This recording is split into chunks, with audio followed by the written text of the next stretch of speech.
Sometimes I get hooked on a story and it just leaves me hanging. Like those books where there's no ending. And I think that's kind of what draws me to cold cases. They really are like the ultimate cliffhangers, aren't they? All the drama, the mystery, but no final resolution. It really is that lack of closure that keeps these cases alive, isn't it? Like our brains are wired to want that neat ending, and cold cases just don't give it to us. Exactly. And that's what we're diving into today. A collection of some of the most notorious, most talked about cold cases out there.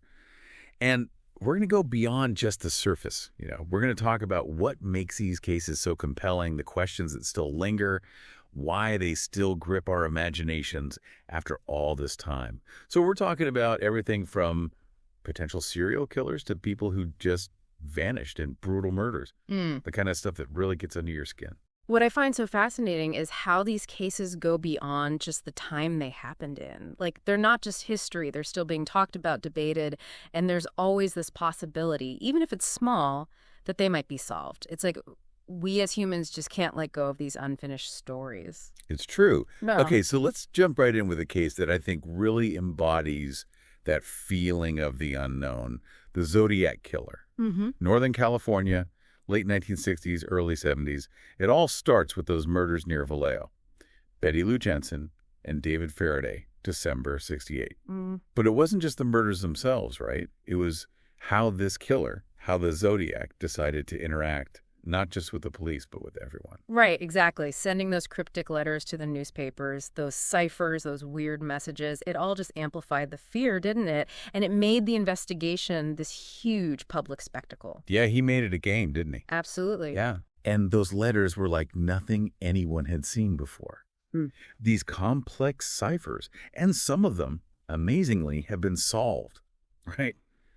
Years, sometimes decades later. And they reveal these disturbing, these boastful messages. But then there are others that no one has ever cracked. It's like he was leaving this trail, but a trail that just leads to more questions. Exactly. It's like a maze with no exit. And think about what was in those letters. He put in details about the crimes that hadn't been released, so you knew he was connected, you knew it was him. And he took credit for at least 5 murders. But the way he wrote, it always felt like there were more, maybe many more. That's terrifying, right? To think that the true number of victims is just unknown. It is. He really seemed to be getting off on the fear, on the fact that he was controlling the narrative. It wasn't just the killing, it was the mind games, the control. Yeah, and that suggests a very specific kind of criminal, someone who needs that recognition, that control. The violence is almost secondary to the need to exert dominance, to instill fear. The ciphers, the messages, it was all part of it. And remember that letter in 69, the one with this cipher that he claimed would reveal his identity if anyone could solve it. I mean, for years, that was like the holy grail, wasn't it? It was. It really captured the public imagination. Everyone wanted to be the one to crack the code, to finally unmask the Zodiac. So many people have been considered as suspects, right? From people who lived in the area to some pretty well-known names.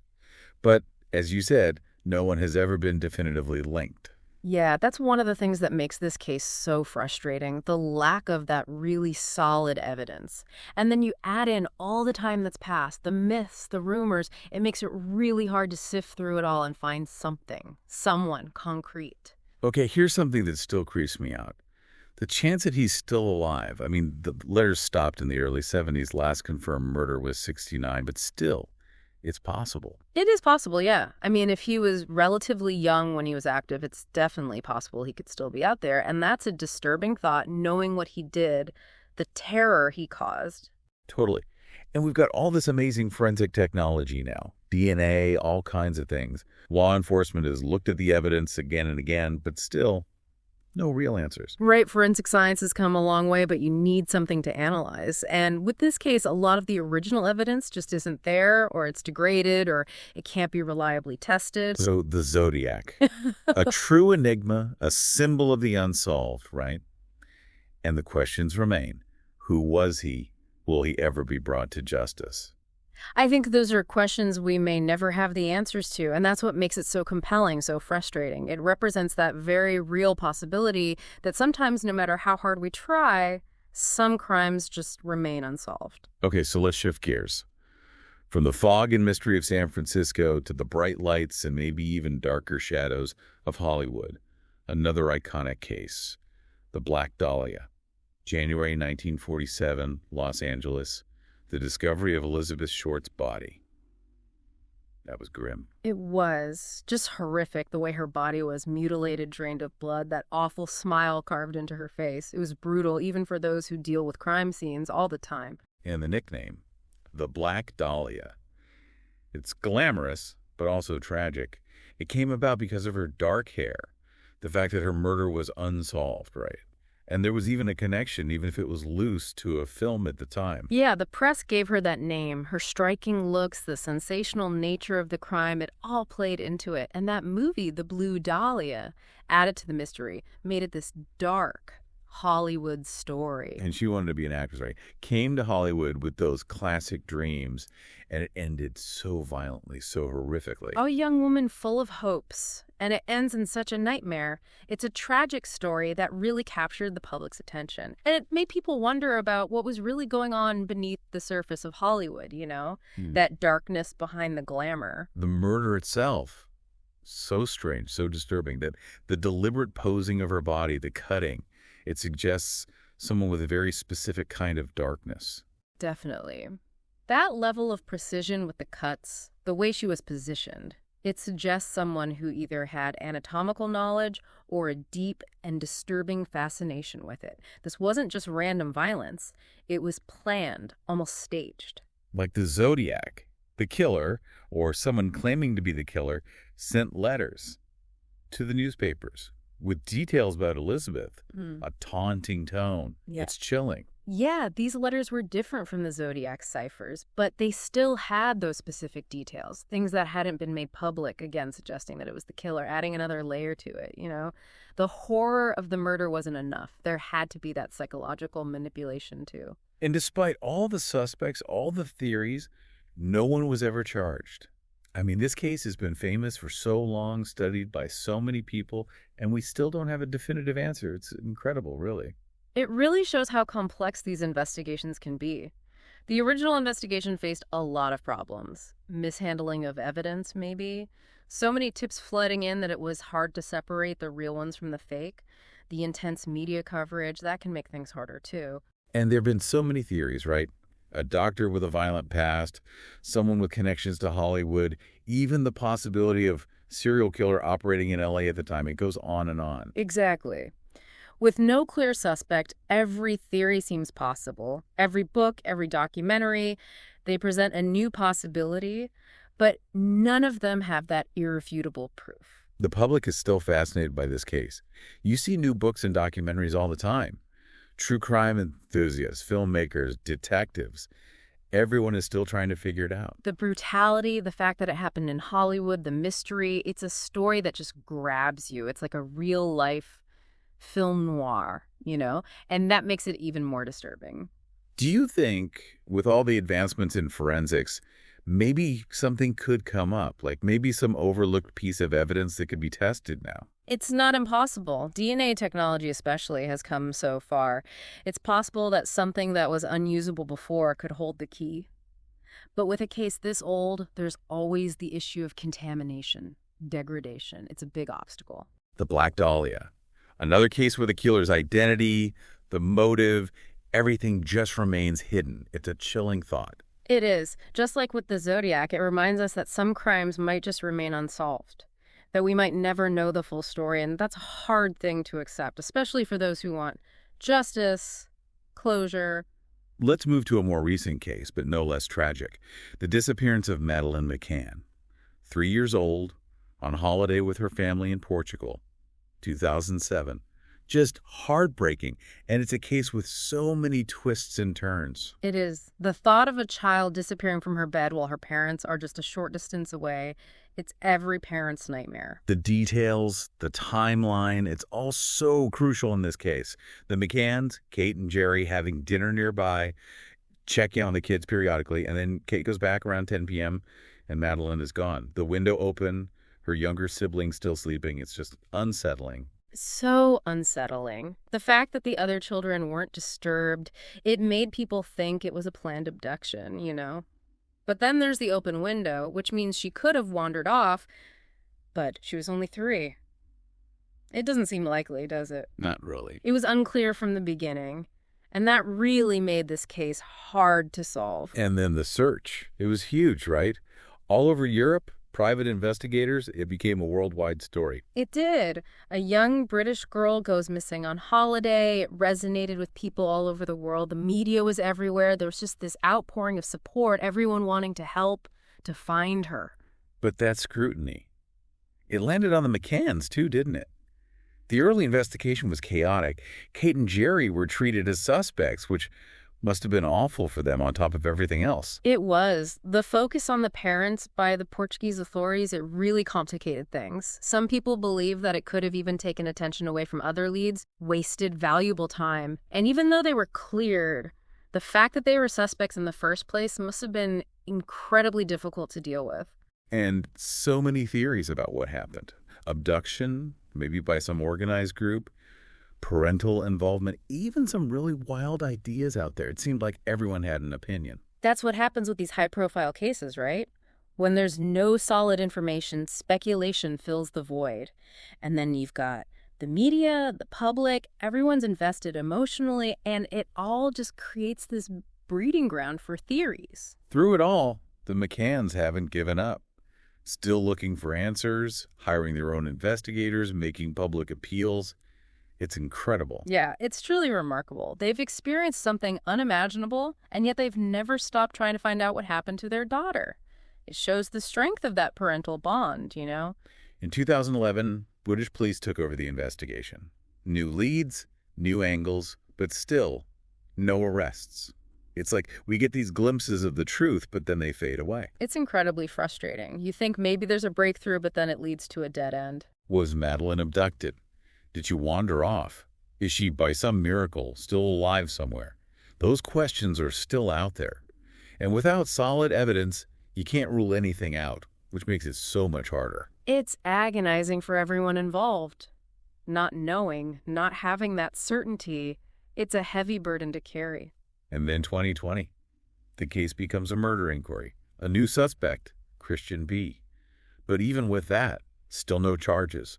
It's like we're always almost there, but never quite reaching the answer. Yeah. Christian B became the new focus. There's circumstantial evidence linking him to the area, but to prosecute someone, you need more than that. You need solid, undeniable proof. The core questions haven't changed, have they? What happened to Madeleine McCann? Will her family ever get the answers they deserve? This is the case that people will be talking about for a long time, I think. I think so, too. It's a tragedy that has touched so many people. And until there are answers, that hope, that tiny flicker of hope will remain. Okay, let's switch gears again. From a missing child to a powerful figure who vanished. Jimmy Hoffa, 1975. This is one of those cases that's become almost legendary. Definitely legendary. It's fascinating, right? Not just the mystery itself, but Hoffa as a person. The head of the Teamsters Union, connections to powerful people, connections to organized crime. Last time anyone saw him was outside the Marcus Red Fox restaurant in Michigan. Supposed to meet some big names in the mafia there. Anthony Giacalone, Anthony Provenzano. And this is after he got out of prison, right? He was trying to get back in control of the Teamsters. A man with a lot of enemies, a lot of power. Right. Hoffa wanted his power back. Yeah. But he had this complicated history, these tense relationships with organized crime. And that meeting, it was probably an attempt to, I don't know, maybe smooth things over, maybe forge some new alliances. It was a risky move. But the meeting never happened. He was seen waiting, and then nothing. Gone. Poof. And all the searches, the investigations, nothing. Gone without a trace. That suggests a very well-planned operation, right? Like people with the resources, the connections to make someone disappear completely. The theories. Some are just wild. Killed by the mob, buried under a football stadium, cremated, ashes scattered. It's like something out of a movie. The mafia theory is the most popular one, isn't it? I mean, Hoffa's history with them, their influence in the Teamsters, it makes sense. And the different ideas about what happened to his body, they all point to the same thing, making sure there's no evidence left. What about people in his inner circle? Could they have been involved? Maybe some who were connected to organized crime themselves saw him as a threat. Absolutely. That's a strong possibility, too. Hoffa wanted to clean up the Teamsters, distance them from the mob, and that could have upset some people. Maybe people who benefited from the way things were, you know? So many people have come forward over the years claiming to know what happened, but nothing concrete, nothing that checks out. It's like there's this secret that everyone's protecting. When you're dealing with organized crime, silence is everything. Even decades later, the repercussions for talking can be huge. It makes it almost impossible to get reliable information. Officially, he was declared dead in '82. The FBI closed the case in 2004. But still, every now and then, there's a new lead, a new book, and the hope that maybe, just maybe, they'll find his remains. The fact that people are still so interested in this case after all this time, it's remarkable, isn't it? It feels like there's still a piece missing, something we need to know. Jimmy Hoffa, a powerful man who just vanished. A mystery with no real solution.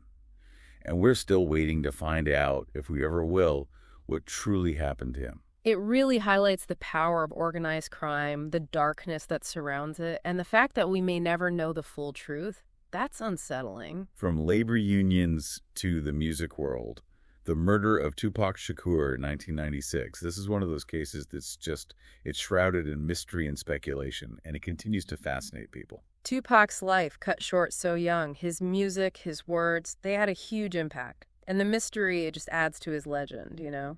That drive-by in Las Vegas, Suge Knight was driving. It was after the Mike Tyson fight, wasn't it? And there was a fight, some kind of altercation earlier that night involving Tupac. Yeah, those events leading up to the shooting, they're key to understanding all the different theories.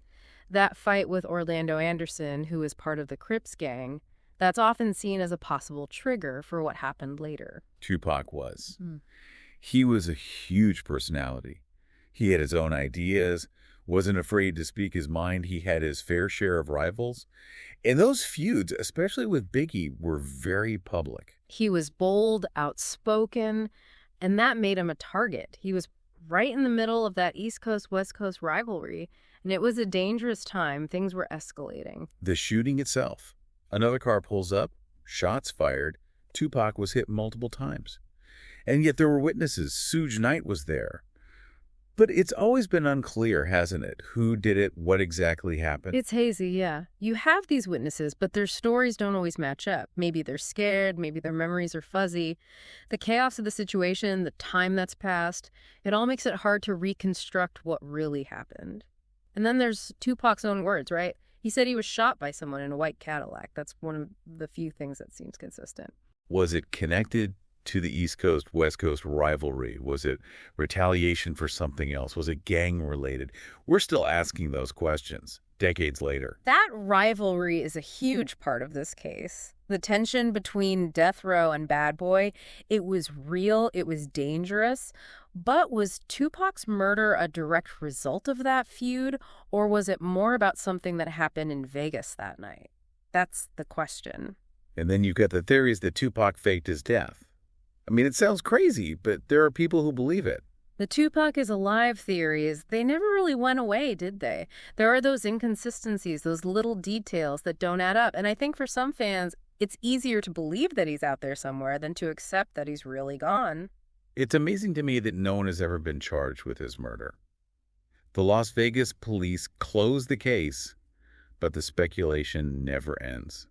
New documentaries, new books, new theories all the time. It is surprising, especially with a case this big. I think it shows how difficult it is to investigate these kinds of crimes.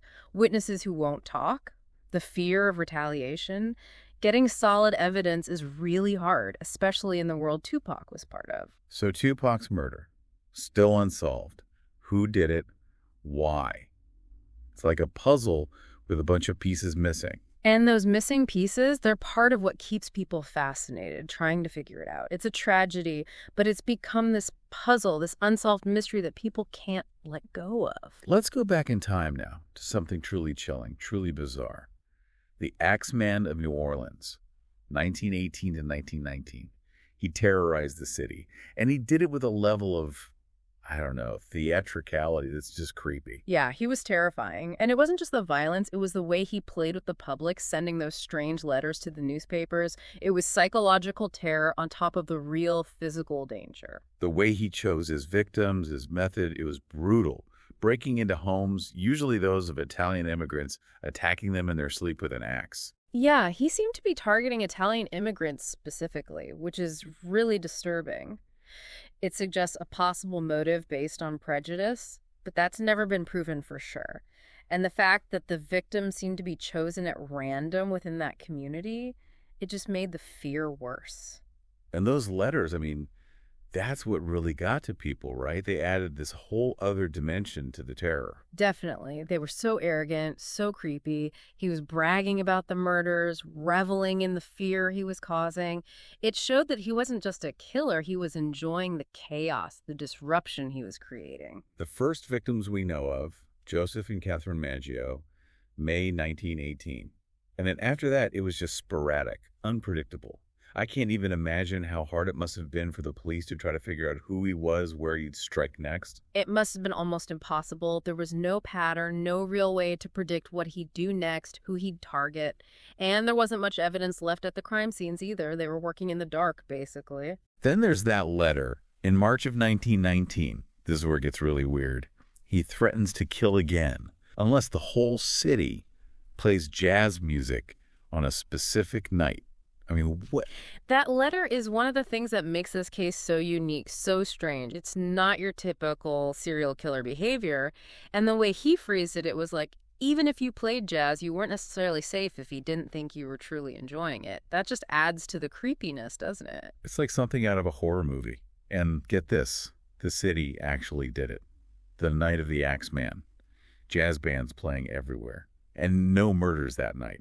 Crazy. The whole city was terrified, desperate for anything that might protect them. And this strange request, this demand for jazz music, it gave them a glimmer of hope. It's a fascinating story. The whole city coming together like that. And then just as abruptly as it started, it stopped.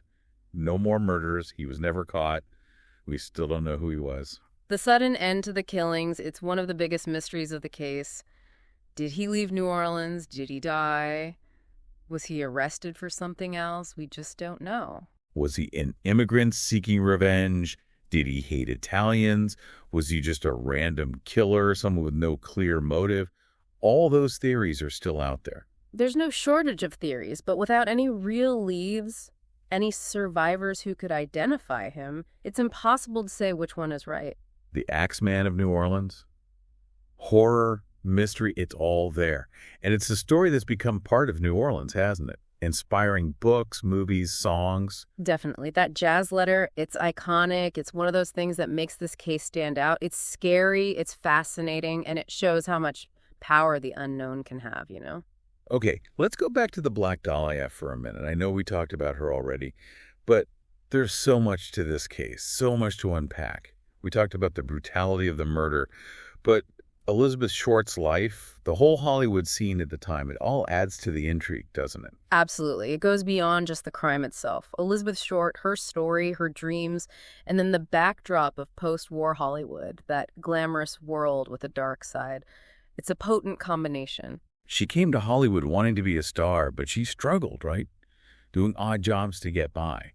And that nickname, the Black Dahlia, it really stuck, didn't it? It created this image of her, this tragic, almost mythical figure. It did. The name itself sounds dramatic, almost poetic, and it fit perfectly with how sensational the case was. It helped create her image in the public mind, this almost legendary figure in true crime. The murder itself, so meticulous, so staged, but no signs of sexual assault, which is confusing, right? It's just a different motive, something more complex. Exactly. It's those contradictions that make it so hard to figure out, that precision, that staging. It's almost like a ritual, but then there's the violence, the brutality, and no sexual assault. It doesn't fit with a lot of the usual profiles. The investigation was a mess from the start, wasn't it? So many tips, so many false confessions, dead end after dead end. It must have been overwhelming. With a case this big, this public, it's easy to get lost in the noise. So much information coming in, and not all of it good. It's hard to focus when you're drowning in leads that go nowhere. And the killer, or someone claiming to be him, sent a letter. Just like with the Zodiac, this time to the Los Angeles Examiner, taking credit, giving details that weren't public. It's like they wanted to be recognized, to taunt the police. It's a pattern, isn't it? In these big, unsolved cases, the killer wants to insert themselves into the story, to control it, to have the last word. And by giving details only they would know, it makes their claims more believable, more terrifying. The theories about who killed the Black Dahlia, they just keep coming. A doctor, a Hollywood insider, someone connected to the studios, even conspiracies about the police being involved. It's crazy. With no answer, every possibility seems plausible. And the fact that it happened in Hollywood, that just adds fuel to the fire. It's a world of secrets, of power. And that makes people wonder if something bigger was going on. Officially, the case is still unsolved. Yeah. After all these years, still no answer. It's amazing when you think about how famous this case is. It's a reminder that some crimes, even in a city like LA with all its resources, can go unsolved. And that's a hard truth to accept. The idea that maybe more than one person was involved, or that there was some kind of conspiracy, it's a dark thought, but it's out there. It's human nature to want explanations, especially for something so horrific, so senseless. And when the answers don't come easily, people start to look for something more, something hidden. Who killed Elizabeth Short? Yeah. Why? It's like a puzzle that we might never solve. It's possible that we'll never know the full truth. The time that's passed, the lack of that one crucial piece of evidence, it makes it a very difficult case to solve. Okay, let's talk about one last case. This one is just, it's chilling. The Villisca Axe murders, 1912. A small town in Iowa, an entire family, plus 2 children who were visiting, murdered in their sleep. This case is one of the most enduring mysteries in American true crime. Absolutely. It's horrific, it's baffling, and the fact that it's over 100 years old and still unsolved, it's disturbing. 8 people, bludgeoned to death with an axe. The killer used the family's own axe. And then they covered the bodies with sheets and left the axe right there. It's just eerie. That's what makes this case so creepy, isn't it? The details. Using the family's axe, the way the bodies were arranged, it's like a ritual. And the town, so quiet, no one heard anything. It's like something out of a nightmare. The investigation, it didn't go well, did it? Mistakes were made. They followed false leads, not enough physical evidence. The early 1900s, forensic science wasn't what it is now, and you had different investigators working on the case. Sometimes they were at odds with each other. It was a chaotic situation. At first, they thought it was a robbery, but nothing was stolen. Yeah. It's like the killer was there for one reason, to kill. And they took their time. It wasn't a frenzy. It was methodical. The lack of a robbery motive, that's one of the things that makes this case so hard to understand. It seems like it had to be personal or driven by some kind of twisted psychology. They looked at so many suspects. Reverend George Kelly, he had a strange past, he confessed, but it didn't add up. Then there was Frank Jones, a businessman who might have had a reason to hurt Josiah Moore, but no one was ever charged. There were a lot of people who seemed suspicious, but suspicion isn't enough, is it? The police, they couldn't put together a case that would stick. They needed that concrete evidence, and they didn't have it. And then there's that letter, supposedly from the killer. Unconfirmed, of course, but it's another example of this need to taunt, to be recognized. These letters, real or fake, they're like a ghost, aren't they? They haunt the investigation, adding to the confusion, the fear. After the murders, Villisca must have been a terrifying place to be. Everyone's suspicious of everyone else, wondering if the killer was still out there. And there were even rumors that the same killer might have struck before in other towns. A small town, everyone knows each other, and then something like this happens. It shatters that sense of safety, of community, and those rumors, they just add to the fear, make it hard to trust anyone. The case went cold. They just couldn't solve it. And over 100 years later, it's still one of the most famous, most talked about cold cases in America. It's the brutality, the lack of a clear motive, the fact that it happened in such an ordinary place, it all just sticks with you. The Moore House, it's become a tourist attraction, right? People who are into true crime, paranormal investigators, they all go there. It's like they're trying to connect with the past, with those who were lost. I think it's that need to understand, to make sense of something so senseless. And maybe, for some people, they're hoping to find something that was missed, some clue that could finally unlock the mystery. Why were they killed? Why was the killer never caught? Will we ever know? So many questions, still unanswered. It's a case that will continue to fascinate people, I think. That's the power of the unsolved. It draws us in, makes us want to find the answers, even after all this time. So we've talked about a lot of dark stuff today, haven't we? And it's hard not to feel, I don't know, a bit unsettled thinking about all these unsolved cases, all these unanswered questions. It is heavy, isn't it? When you really think about it, it's not just a puzzle to be solved. It's about real people, real lives that were lost, families that were broken. These aren't just stories. It's a reminder that sometimes, even with the best efforts, justice isn't served. And it makes you think about human nature, how complex it is, and how sometimes, even with all our technology, all our knowledge, we still can't understand why some things happen.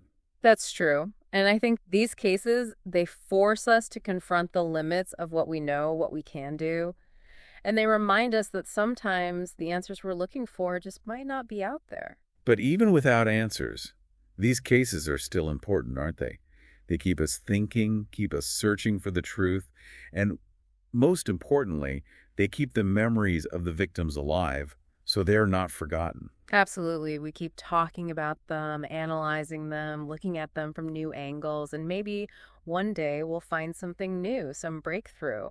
And even if we don't, we're honoring the victims by remembering them, by refusing to let their stories fade away. It's about respect for them, for their families. These cases, they're part of our history, and we need to learn from them, even if the lessons are hard. It's about understanding the darker side of humanity, the fact that sometimes there are no easy answers, no happy endings. And that's a hard truth to accept, but it's important to face it. It makes you wonder, doesn't it? Yeah. With all the technology we have now, all the advances in forensic science, could we solve these cases? Could we finally find those missing pieces? It's something to think about.